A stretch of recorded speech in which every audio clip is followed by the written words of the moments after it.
29-годишната Емилија Пешева од Штип завчера беше убиена само затоа што е жена.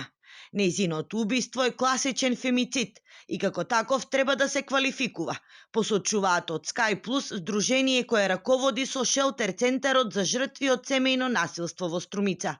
Овој случај само уште еднаш ја потврдува тезата дека границата помеѓу семејното насилство и убиството честопати лесно се преминува. И сметам дека овдека треба да го кренеме алармот и да се зголеми координацијата помеѓу институциите и многу внимателно да се следат насилниците.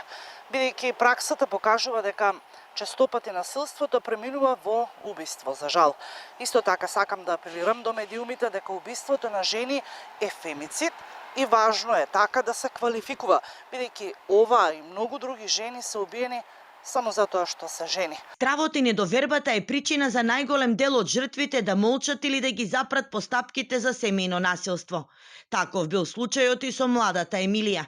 Таа на почетокот од септември во Штипскиот центар за социјални работи дала своерачна изјава дека не сака да се предложат мерки за заштита, со образложение дека предупредувањето од полицијата имало влијание врз неговото однесување, но и дека ќе ја заштитат родителите.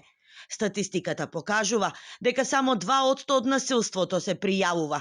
Тие што имаат храброст докрај да му се спротистават на насилникот, најчесто завршуваат во центри, каде добиваат целосна подршка, бидејќи освен жртви на насилникот, се и жртви на системот. Годинава што изминува шелтер центарот згрижи 30 на жени жртви на семејно насилство, дополнително и нивните малолетни деца од целата држава. Меѓу нив имаше и многу случаи на жртви по чии живот и безбедност имаше навистина сериозни ризици по здравјето и животот. Не само на жената, туку и на нивните деца. Основниот суд во Штип вчера на 33 годишен маж осомничен за убиство му определи мерка притвор во траење од 30 дена. На 1 ноември при вршење на семејно насилство со умисла ја лишило од живот неговата вонбрачна партнерка. На договорената средба во помошен објект на Штипското комунално предпријатие, на која требало да разговарат за проблемите во нивната врска, настанала расправија, пошто осомничениот физички ја нападнал.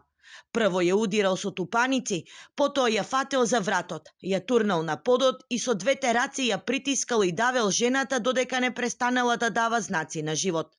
Откако го извршил грозоморниот чин, сам се пријавил во полициската станица во Штип.